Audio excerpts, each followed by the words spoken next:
بركة الله. غادي اليوم غادي نعملو الكروك. عندنا البافو، عندنا الجبن دي بولا،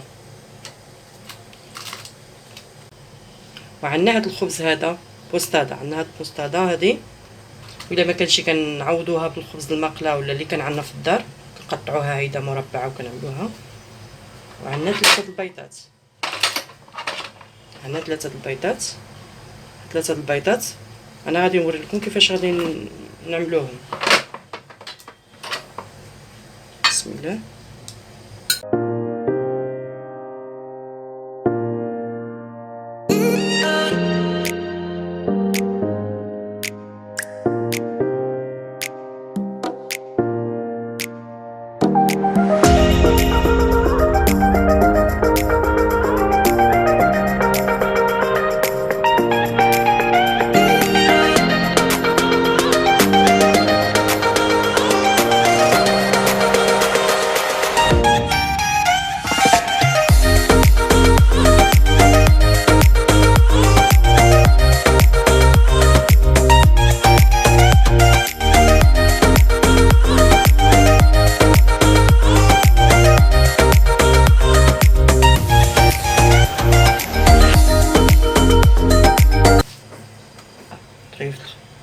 المستعدة لتحت غادي نعملو هذا البافو.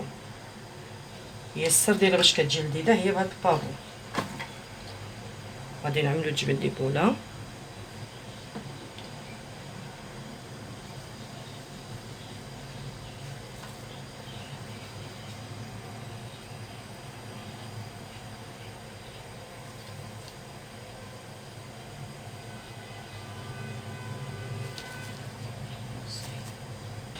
دابا ديك 3 البيضات اللي عملنا، ديك لي شاطلنا، ديك التوستاده اللي عملنا، غادي نعملو الغلاف.